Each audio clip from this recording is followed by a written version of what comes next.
नमस्कार, आप देख रहे हैं डीडी न्यूज। सांकेतिक समाचारों के इस विशेष बुलेटिन में आप सभी का बहुत बहुत स्वागत है। मैं हूं लालचंद्र सिंह और मेरे साथ मौजूद हैं हमारी सहयोगी बीना सिंह। तो सबसे पहले शुरुआत कर लेते हैं हेडलाइंस के साथ। दिल्ली के मुख्यमंत्री अरविंद केजरीवाल को नहीं मिली राहत। राउज एवेन्यू की स्पेशल सीबीआई कोर्ट ने केजरीवाल को 14 दिन के लिए न्यायिक हिरासत में भेजा तिहाड़ जेल। 12 जुलाई को वीडियो कॉन्फ्रेंसिंग के जरिए केजरीवाल को किया जाएगा पेश। लद्दाख में टैंक को नदी पार ले जाते समय सेना के 5 जवान हुए शहीद। रक्षा मंत्री राजनाथ सिंह ने घटना पर गहरा दुख व्यक्त किया। कहा, राष्ट्र के प्रति अपने वीर सैनिकों की अनुकरणीय सेवा को कभी नहीं भूलेंगे। शोक संतप्त परिवारों के प्रति संवेदनाएं व्यक्त की। संजय झा को जनता दल यूनाइटेड का बनाया गया कार्यकारी अध्यक्ष। बिहार के मुख्यमंत्री नीतीश कुमार ने किया ऐलान। जेडीयू की राष्ट्रीय कार्यकारिणी की बैठक में हुआ ये फैसला। नीट पेपर लीक मामले में संदिग्धों के खिलाफ चल रही है छापेमारी की कार्रवाई। गुजरात के गोधरा, आनंद, अहमदाबाद और खेड़ा जिलों में सीबीआई ने मारे छापे। नीट मामले में सीबीआई ने अभी तक 5 लोगों को किया है गिरफ्तार। श्री अमरनाथ यात्रा आज से शुरू। 4,603 श्रद्धालुओं का पहला जत्था बाबा बर्फानी के करेगा दर्शन। शिव भक्तों में भारी उत्साह। और T20 विश्व कप के खिताबी मुकाबले में आज भारत और दक्षिण अफ्रीका होंगे आमने सामने। भारत की नजर दूसरी बार खिताब पर कब्जा करने की होगी, तो वहीं दक्षिण अफ्रीका पहली बार किसी भी आईसीसी टूर्नामेंट में खेलेगी फाइनल मैच। ये थी हेडलाइंस। अब देखते हैं खबरों को विस्तार से। शराब नीति मामले में 3 दिन की सीबीआई रिमांड पूरी होने के बाद आज दिल्ली की राउज एवेन्यू कोर्ट में अरविंद केजरीवाल को पेश किया गया। कोर्ट में सुनवाई के दौरान सीबीआई की मांग पर कोर्ट ने अरविंद केजरीवाल को 14 दिनों की न्यायिक हिरासत में भेज दिया है। दरअसल सीबीआई ने अरविंद केजरीवाल को जेल भेजे जाने की मांग वाली अर्जी में कहा था कि अरविंद केजरीवाल जांच में सहयोग नहीं दे रहे हैं और रिमांड अवधि के दौरान वो जानबूझकर सवालों के सीधे सीधे जवाब देने से बच रहे हैं। साथ ही उनके बयान सबूतों से मेल नहीं खाते। सीबीआई का कहना है कि केजरीवाल का बड़ा राजनीतिक रसूख है। वो दिल्ली के मुख्यमंत्री हैं। वो गवाहों को प्रभावित कर सकते हैं, सबूतों के साथ छेड़छाड़ कर सकते हैं, इस तरीके से जांच को प्रभावित कर सकते हैं। इसीलिए सीबीआई ने न्यायिक हिरासत की बात कही। गौरतलब है कि शराब नीति के कार्यान्वयन में कथित अनियमितता की शिकायतों के बाद उपराज्यपाल ने सीबीआई जांच की सिफारिश की थी। इससे पहले केजरीवाल को ईडी ने मनी लॉन्ड्रिंग मामले में 21 मार्च को गिरफ्तार किया था। सीबीआई ने फर्दर पुलिस कस्टडी नहीं सीक करी, जुडिशियल रिमांड सीक किया था, जिसको हमने अपोज किया। हमने कहा कि सीबीआई के पास कोई ग्राउंड नहीं है कि उनको जो है फर्दर जुडिशियल रिमांड में भेजा जाए। कोर्ट ने सीबीआई और हमारे को सुनकर अरविंद केजरीवाल जी को आज से 14 दिन के जुडिशियल रिमांड में भेजा है।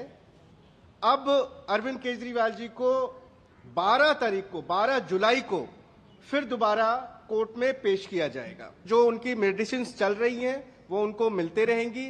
जो उनको ग्लूकोमीटर वगैरह जो अलाउ किया गया था वो भी कंटिन्यू रहेगा, और जो उनका प्रिस्क्राइब्ड फूड है वो भी जो है वो उसी हिसाब से कंटिन्यू किया जाएगा।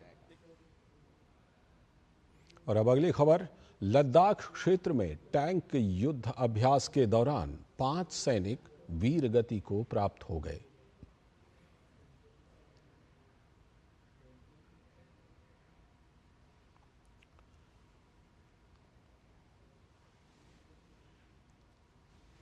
तो टैंक युद्धाभ्यास के दौरान ये 5 सैनिक वीरगति को प्राप्त हुए हैं।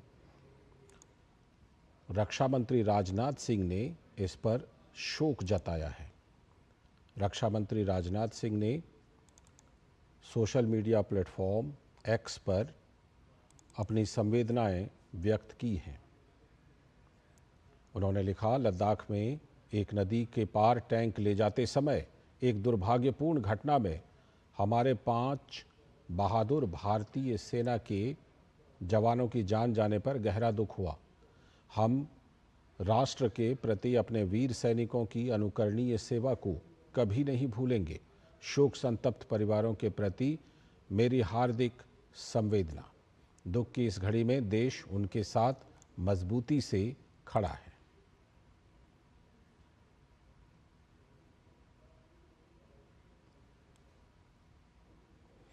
और अब अगली खबर, जनता दल यूनाइटेड के राष्ट्रीय कार्य समिति ने सर्वसम्मति से पार्टी के राज्यसभा सांसद संजय झा को जनता दल यूनाइटेड का राष्ट्रीय अध्यक्ष चुना है। मीटिंग में कार्यकारी अध्यक्ष बनाने का प्रस्ताव नीतीश कुमार खुद लेकर आए। राष्ट्रीय कार्यकारिणी की बैठक में राजनीतिक प्रस्ताव में बिहार को विशेष राज्य का दर्जा या विशेष पैकेज देने की पुरानी मांग को जेडीयू ने एक बार फिर दोहराया है। बिहार में कास्ट सर्वे रिपोर्ट के आधार पर आरक्षण का दायरा बढ़ाए जाने के फैसले को नीतीश कुमार की पार्टी ने राष्ट्रीय कार्यकारिणी में सही ठहराया है। पटना हाईकोर्ट से निरस्त होने के बावजूद इसे 9वीं अनुसूची में शामिल करने की केंद्र से मांग की गई है।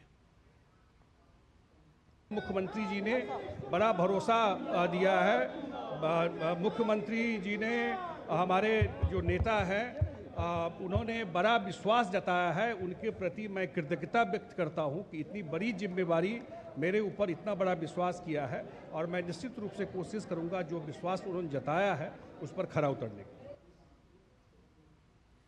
आगे की खबरों में, पंचकुला में आज राष्ट्रीय फोरेंसिक विज्ञान विश्वविद्यालय गांधीनगर और हरियाणा लोक प्रशासन संस्थान के बीच एक समझौता ज्ञापन पर हस्ताक्षर किया गया। इस समझौता ज्ञापन का सामान्य उद्देश्य सहयोगात्मक और पारस्परिक रूप से लाभकारी गतिविधियों के विकास को प्रोत्साहित करना और सुविधा प्रदान करना है। इस दौरान केंद्रीय गृह मंत्री अमित शाह भी मौजूद रहे। उन्होंने देश में लागू किए जाने वाले 3 कानूनों का जिक्र किया। साथ ही उन्होंने न्याय और सजा से जुड़े प्रावधानों पर भी बात की। जो 3 कानून जो अंग्रेजों के समय से इस देश की क्रिमिनल जस्टिस सिस्टम को गवर्न करते थे, ये 3 कानूनों में हमने जो पीढ़ी न्याय और हरेक को न्याय एक कंसेप्ट के साथ जो बदलाव किए हैं, इसका एक अहम हिस्सा है कि 6 साल और उसके ऊपर की सजा के प्रावधान जितनी भी दफा में है उस सब में फॉरेंसिक साइंस की लेबोरेटरी की विजिट को कंपलसरी करा है। राष्ट्रीय आपदा मोचन बल द्वितीय पर्वतारोहण अभियान विजय माउंट मणिरंग 2024 को पूरा करने वाले एनडीआरएफ के जवानों का दिल्ली पुलिस के आदर्श ऑडिटोरियम में जोरदार स्वागत किया गया। इस कार्यक्रम में मुख्य अतिथि के तौर पर केंद्रीय गृह मंत्री अमित शाह शामिल हुए। साथ ही कई वरिष्ठ अधिकारी भी मौजूद रहे। इस अवसर पर गृह मंत्री ने पर्वतारोहण के लिए गए 35 जवानों को बधाई भी दी और कहा कि पर्वतारोहण एक कला है।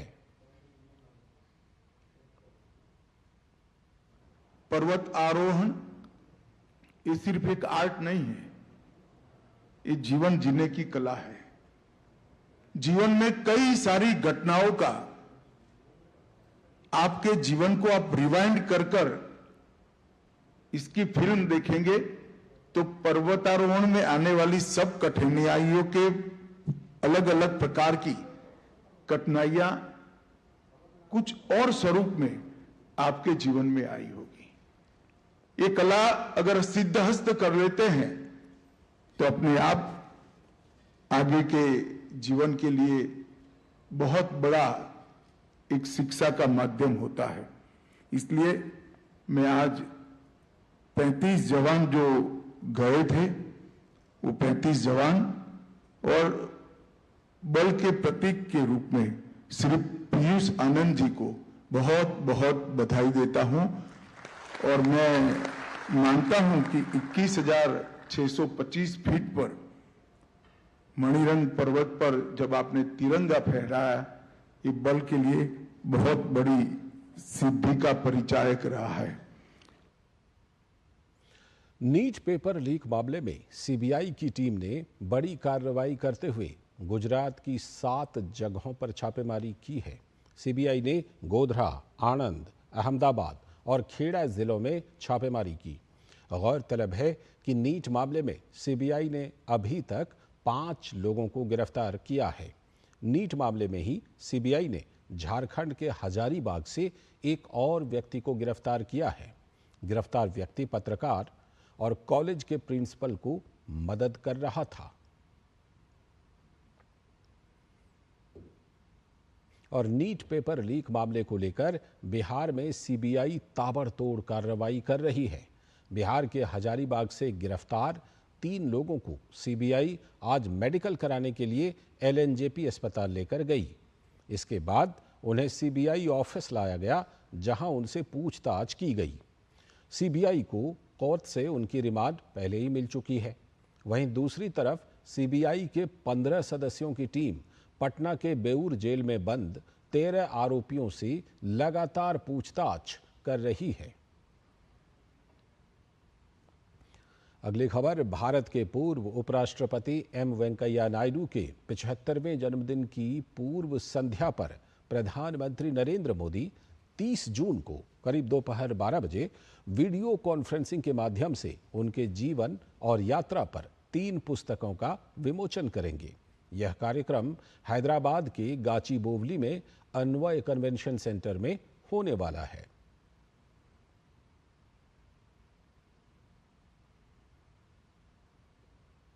और अब खबर पश्चिम बंगाल से, जहां कूच बिहार की पीड़िता के साथ कथित बलात्कार मामले में पीड़िता से राज्य भाजपा फैक्ट फाइंडिंग टीम ने बात की। इसके अलावा राज्य भाजपा फैक्ट फाइंडिंग टीम ने कूच बिहार पुलिस को ज्ञापन सौंपकर इस मामले में सीबीआई जांच की मांग की है। देख के आया हूं, जिसने भाजपा के पक्ष में वोट दिया उसके घर तोड़े जा रहे हैं। मैं उस यंग महिला से मिल के आया हूं जिसको निवस्त्र किया गया, दलित थी वो, बलात्कार किया गया, कोई कार्रवाई नहीं की गई। और दूसरा सवाल पूछना है राहुल गांधी एंड कंपनी से कि रोज संविधान दिखाते हैं और बंगाल में संविधान की धज्जियां उड़ रही हैं लोकतांत्रिक अधिकार को लेकर, आप खामोश हैं। महिलाओं की इज्जत उठी जा रही है और आप खामोश हैं। ये सवाल हैं, इसलिए मैंने कहा ये तालिबानी राज है और है। तो कूच बिहार मामले में वरिष्ठ भाजपा नेता रविशंकर प्रसाद ने ममता बनर्जी और राहुल गांधी पर यह निशाना साधा और दोषियों पर कड़ी कार्रवाई की मांग की। अगली खबर, वाणिज्य एवं उद्योग मंत्री पीयूष गोयल ने मुंबई में सीएफसी के कार्यक्रम को संबोधित किया। उन्होंने सीएफसी से संबंधित परियोजना से जुड़े लोगों के कार्य और परिश्रम की सराहना कर उन्हें धन्यवाद दिया। साथ ही उन्होंने सीएफसी को दुनिया में सबसे बेहतरीन बताया।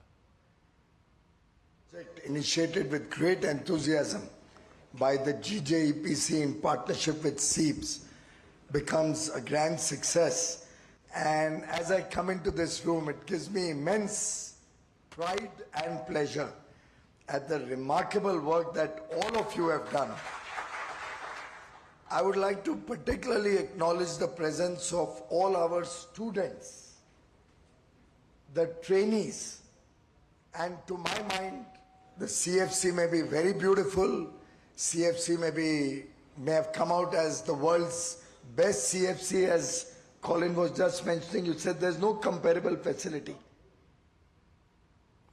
अगली खबर मध्य प्रदेश के उज्जैन स्थित पीठाधीश्वर श्री क्षेत्र वाल्मीकि धाम और राष्ट्र संत महंत बालयोगी उमेशनाथ महाराज ने बतौर राज्यसभा सदस्य शपथ ली। शपथ लेने से पहले महंत बालयोगी उमेशनाथ महाराज ने दुनिया के सबसे बड़े लोकतंत्र की प्रतीक भारत की नई संसद को शीश झुकाकर नमन किया। उसके बाद पुष्प अर्पित कर पूरे विधि विधान से नारियल फोड़कर पूजा अर्चना की और फिर संसद में प्रवेश किया।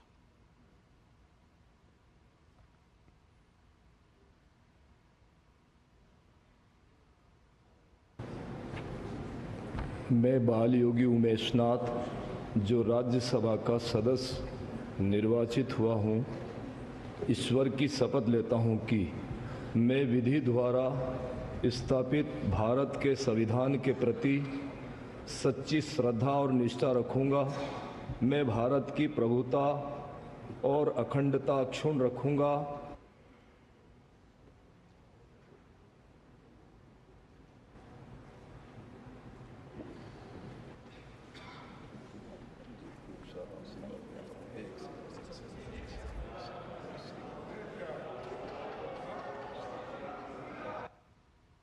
तो भगवा वस्त्रों में अलग से दिखने वाले महंत बालयोगी उमेशनाथ महाराज ने संसद भवन में पहुंचकर संसद सदस्य के तौर पर ये शपथ ली और शपथ के बाद राज्यसभा के सभापति को प्रतीक स्वरूप ये वस्त्र भी भेंट किया।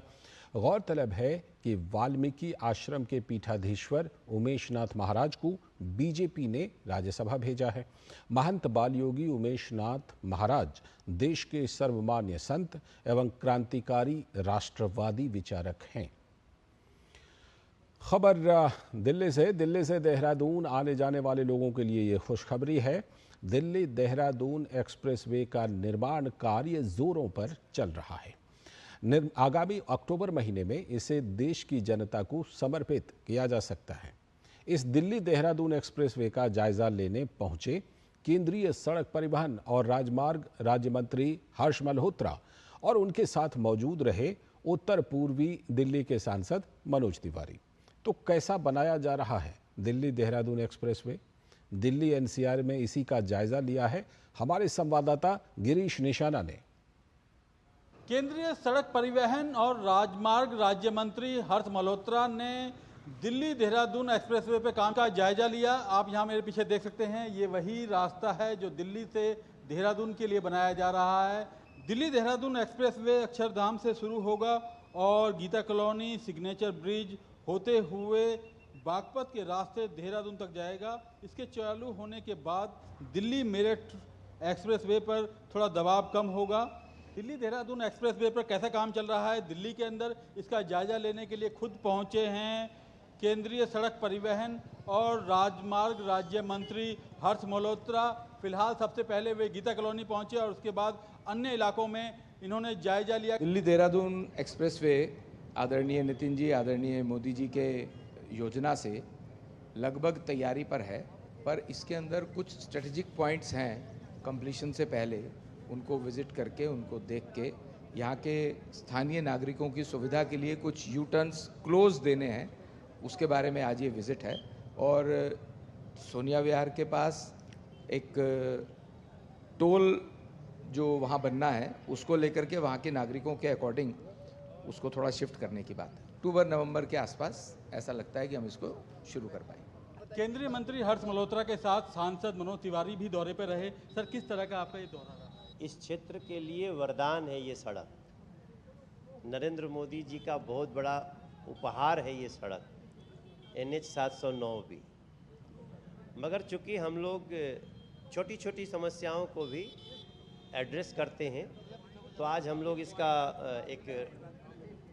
हम और हर्ष मल्होत्रा जी इसका निरीक्षण कर रहे हैं कि इतनी भारी बारिश के बाद क्या प्रॉब्लम आई, देखना है और इसको हम लोग इसी एक महीना के अंदर इसको शुरू करना है। दिल्ली देहरादून एक्सप्रेस वे पर दिल्ली एनसीआर की अगर बात की जाए तो ये वही जगह है जहां पर सबसे ज़्यादा हाइट में इस एलिवेटेड रोड को बनाया गया है। करीब 28 मीटर की ऊंचाई पर यह एलिवेटेड रोड है। आप यहाँ देख सकते हैं, ये वही इलाका है, खजूरी का चौक कहलाया जाता है, जहाँ पर सबसे ज़्यादा ट्रैफिक रहता है। और यहाँ पर करीब 28 मीटर ऊपर इस पुल को बनाया गया है। नीचे पहले सड़क है, उसके बाद कहीं ना कहीं मेट्रो का काम चल रहा है, एक फ्लाईओवर भी जा रहा है, और उसके ऊपर कहीं ना कहीं इस एलिवेटेड रोड को बनाया गया है। और यहाँ से शाहदरा करीब 6 किलोमीटर की दूरी पर है। जब ये जो एलिवेटेड रोड है दिल्ली देहरादून एक्सप्रेसवे पूरी तरह चालू हो जाएगा तो कहीं ना कहीं दिल्ली के अंदर सड़कों पर ट्रैफिक जाम से भी काफ़ी हद तक निजात मिल सकेगी। कैमरामैन आशीष शर्मा के साथ गिरीश निशाना, डीडी न्यूज, दिल्ली। अभी समय एक छोटे से ब्रेक का। ब्रेक के बाद जब लौटेंगे तब देखेंगे आज की कुछ और बड़ी खबरें। MDH का किचन किंग किचन में हो तो हम सब कुछ बना सकते हैं। बैंगन का भरता, आलू गोभी, भिंडी मसाला और भी बहुत कुछ। MDH। बात जब पीढ़ियों के लिए बनने वाले घर की हो तो जिम्मेदारी बड़ी हो जाती है। गैलेंट समझता है ये जिम्मेदारी। अब डबल M रिब्स के साथ गैलेंट एडवांस TMT रीबार, निर्माण का रियल हीरो। ब्रेक के बाद एक बार फिर से आपका स्वागत है। आप देख रहे हैं सांकेतिक समाचारों का विशेष बुलेटिन। आगे की खबरों में, बीजेपी के नेता प्रवीण शंकर कपूर द्वारा आप नेता आतिशी के खिलाफ दाखिल मानहानि के मामले में सुनवाई 23 जुलाई तक के लिए टल गई है। आतिशी वीडियो कॉन्फ्रेंसिंग के जरिए अदालत में पेश हुई। कोर्ट ने कहा कि आरोपी को भेजे गए समन का पता गलत था। कोर्ट ने आतिशी को अपना सही पता अदालत को देने का निर्देश दिया है। प्रवीण शंकर कपूर ने कोर्ट में दायर शिकायत में कहा है कि आतिशी एवं केजरीवाल ने भाजपा पर आम आदमी पार्टी के विधायकों को पैसे देकर तोड़ने का आरोप लगाया था, जिससे पार्टी की छवि खराब हुई है। खबर उत्तर प्रदेश से। अयोध्या राम पथ निर्माण लापरवाही मामले में PWD विभाग ने बड़ी कार्रवाई करते हुए 3 इंजीनियरों के खिलाफ कार्रवाई की है। प्रमुख सचिव PWD अजय चौहान ने लोक निर्माण विभाग के अधिशासी अभियंता ध्रुव अग्रवाल, सहायक अभियंता अनुज देसवाल और अवर अभियंता प्रभात पांडेय को निलंबित कर दिया है। अयोध्या में प्री मॉनसून की बारिश के चलते रामपथ पर जगह जगह गड्ढे बन गए थे। फिलहाल जल निगम ने सभी गड्ढों को भरवा दिया है। पूर्वोत्तर राज्य असम में बाढ़ की स्थिति कुछ इलाकों में सुधरी है, लेकिन कई इलाके अभी भी बाढ़ की चपेट में हैं। असम आपदा न्यूनीकरण एवं प्रबंधन प्राधिकरण के अनुसार राज्य के 5 जिलों के 383 गांव अभी भी बाढ़ की चपेट में हैं। राज्य में अभी भी 17,385 लोग बाढ़ में फंसे हुए हैं। देश के विभिन्न हिस्सों में 100 शरणार्थी शिविरों में 14,000 से भी अधिक लोग शरण लिए हुए हैं। पिछले 24 घंटों में एक व्यक्ति की मौत हो गई, जिसके बाद मारे जाने वालों की संख्या 32 हो गई है। आज से बाबा बर्फानी श्री अमरनाथ की यात्रा शुरू हो गई है। हर हर महादेव के जयकारों के बीच अमरनाथ यात्रा के लिए तीर्थयात्रियों का दूसरा जत्था आज सुबह सुरक्षा काफिले में घाटी के लिए रवाना हुआ। अधिकारियों ने बताया कि 1,881 यात्रियों का दूसरा जत्था 200 वाहनों के 2 सुरक्षा काफिले में जम्मू के भगवती नगर यात्री निवास से घाटी के लिए रवाना हुआ। इससे पहले शुक्रवार को जम्मू कश्मीर के उपराज्यपाल मनोज सिन्हा ने अमरनाथ यात्रा पर जाने वाले 4,603 तीर्थयात्रियों का पहला जत्था रवाना किया था। 52 दिनों तक चलने वाली अमरनाथ यात्रा 19 अगस्त को रक्षाबंधन और श्रावण पूर्णिमा के त्योहार के साथ समाप्त होगी। यात्रा प्रशासन का कहना है कि यात्रियों की भीड़ को नियंत्रित करने के लिए रेलवे ने 3 जुलाई से अतिरिक्त ट्रेनें जोड़ने का फैसला किया है। दोनों मार्गों पर यात्रियों के लिए हेलीकॉप्टर सेवाएं भी उपलब्ध हैं। बता दें कि यात्री या तो 48 किलोमीटर लंबे पारंपरिक पहलगाम रूट से या फिर 14 किलोमीटर लंबे बालताल रूट से यात्रा करते हैं। पहलगाम मार्ग से जाने वालों को मंदिर तक पहुंचने में 4 दिन लगते हैं, जबकि बालताल मार्ग से जाने वाले लोग दर्शन के बाद उसी दिन वापस लौट आते हैं। बड़ी खबर खेल के मैदान से। आईसीसी T20 विश्व कप 2024 का विजेता कौन बनेगा, इस बात का फैसला आज हो जाएगा। भारत और दक्षिण अफ्रीका की टीमें बारबाडोस के मैदान पर खिताबी जंग के लिए उतरेंगी। बड़ी बात यह है कि दोनों ही टीमें अब तक प्रतियोगिता में अजेय रही हैं। जीत के लिए बेताब और दमदार अंदाज के साथ रोहित शर्मा एंड कंपनी का विजय रथ अब फाइनल पड़ाव पर है, जहां सामने दक्षिण अफ्रीका है। टीम इंडिया ने अब तक तकनीकी रूप से, रणनीति की समझ से और टीम यूनिट के तौर पर खुद को परफेक्ट रखा है, लेकिन अब इन तीनों बातों का निचोड़ फाइनल में ट्रॉफी उठाकर ही पूरा होगा, जिसके लिए भारतीय टीम को बारबाडोस के मैदान पर एक बार फिर गेंद और बल्ले दोनों से बरसना होगा। बारबाडोस के पिच की बात करें तो यहाँ की पिच शुरुआत में पेसर्स और बीच में स्पिनर्स के मुफीद रहेगी। ऐसे में भारतीय गेंदबाजी को जहां जसप्रीत बुमराह की पेस से तो वहीं कुलदीप और अक्षर पटेल की फिरकी से एक बार फिर से दमदार आस रहेगी। बल्लेबाजी की बात की जाए तो हिटमैन सुपर हिट फॉर्म में आ चुके हैं।